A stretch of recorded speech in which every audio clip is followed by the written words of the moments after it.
नमस्कार प्रिय दर्शकों, स्वागत है आपका हमारे YouTube चैनल जय गणेशाय नमः। भक्तों, हर वर्ष भाद्रपद मास के शुक्ल पक्ष की पूर्णिमा तिथि से आश्विन मास के कृष्ण पक्ष की अमावस्या तिथि तक पितृपक्ष मनाया जाता है।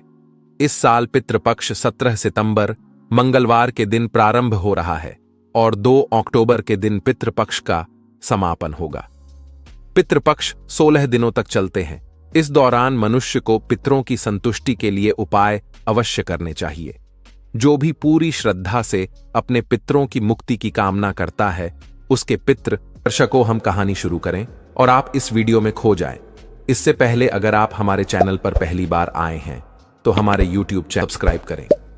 प्रिय दर्शकों, अगर आप भी भगवान श्री कृष्ण को सच्चे दिल से मानते हो तो कमेंट में सच्ची श्रद्धा से जय श्री कृष्ण जरूर लिखे।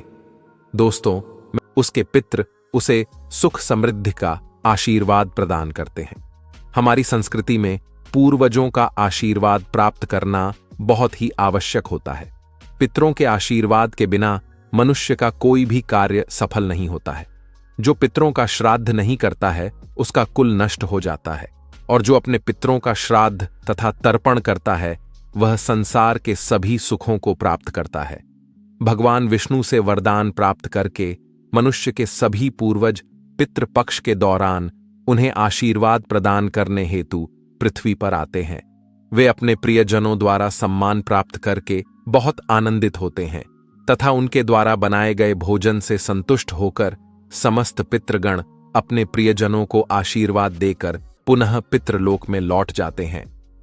किंतु यदि कोई मनुष्य पितृपक्ष के दौरान अपने पितरों का आदर सत्कार नहीं करता है, उन्हें भोग नहीं चढ़ाता है और उसके पितृ रुष्ट होकर ही लौट जाते हैं, इससे मनुष्य को पितृदोष लगता है और पितृदोष के कारण मनुष्य को भयंकर दुखों का सामना करना पड़ता है। गरुड़ पुराण के अनुसार किसी तीर्थ स्थान पर पितरों के तर्पण और श्राद्ध का विशेष महत्व होता है। ऐसी मान्यता है कि गया और बद्रीनाथ या प्रयाग में श्राद्ध करने से पितरों को मोक्ष की प्राप्ति होती है। इसके अलावा जिन लोगों को विशेष स्थान पर श्राद्ध करना संभव नहीं है, वह घर के किसी भी पवित्र स्थान पर कर सकते हैं। लेकिन ध्यान रहे, पितरों का श्राद्ध शाम के समय अथवा रात्रि के समय कभी नहीं करना चाहिए। पितरों का आवाहन और पूजा केवल दिन में करनी चाहिए। रात्रि में आवाहन करने में नकारात्मक शक्तियां घर में प्रवेश कर सकती है, अथवा जो पितृप्रेत योनि में होते हैं वे घर में प्रवेश कर सकते हैं, जिससे घर में दुर्घटनाएं होने लगती हैं। दोस्तों, अगर आप इस चैनल पर नए हैं तो इसे सब्सक्राइब जरूर करें, कमेंट में जय श्री कृष्ण अवश्य लिखें, साथ ही वीडियो को लाइक जरूर करें।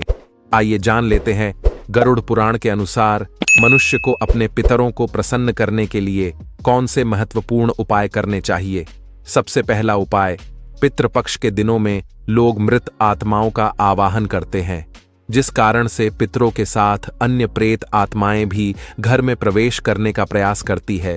ये प्रेत आत्माएं घर में भयंकर शोक की स्थिति निर्माण कर सकती है। इसीलिए पितृपक्ष में अपने घर के मुख्य द्वार के सामने जल का छिड़काव करे। इससे पितृगण अत्यंत संतुष्ट होते हैं और नकारात्मक शक्तियां घर में प्रवेश नहीं कर पाएंगी। दूसरा उपाय, पितृपक्ष में पितरों की संतुष्टि के लिए भोजन बनाया जाता है, लेकिन कुछ लोग इस भोजन को केवल पितरों की तस्वीर के सामने रख देते हैं। पितृ इस भोजन को ग्रहण नहीं कर पाते, इसीलिए आप थोड़ा सा भोजन गौमाता को, कुत्ते को अथवा कौवे को अवश्य खिलाएं, जिससे यह भोजन आपके पितरों को प्राप्त हो सके। तीसरा उपाय, पितृपक्ष में पितरों को प्रसन्न करने के लिए उनकी तस्वीर के सामने शुद्ध घी का दीपक अवश्य जलाए और अपनी भूल के लिए क्षमा मांगकर उनका आवाहन करें। आपके पितृदेव आपकी सभी गलतियों को माफ करके आपको आशीर्वाद प्रदान करेंगे। चौथा उपाय, यदि आप किसी कारणवश पितृपक्ष में श्राद्ध आदि कर्म न कर पाए तो पितृपक्ष में दक्षिण दिशा में पितरों के लिए एक दीपक जलाए, गौमाता को रोटी खिलाए और आप जिस किसी भी स्थान पर मौजूद हो दक्षिण दिशा में मुख करके अपने पितरों से क्षमा मांग ले। पांचवा उपाय, भगवान श्री कृष्ण कहते हैं, जो मनुष्य अपने मृत परिजनों के लिए तिल का दान करता है वह समस्त पापों से मुक्त होकर वैकुंठ में जाता है। इसीलिए अपने पितरों का आशीर्वाद पाने के लिए आप पितृपक्ष में तिल का दान अवश्य करें।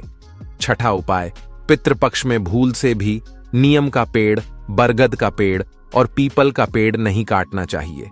इससे मनुष्य को पितृदोष लगता है। पितृपक्ष में सर्प को मारने वाले व्यक्ति को भी पितृदोष का सामना करना पड़ता है। पितृदोष से बचने के लिए पितृपक्ष में एक पीपल का वृक्ष अवश्य लगाना चाहिए। इससे सभी दोष समाप्त होते हैं।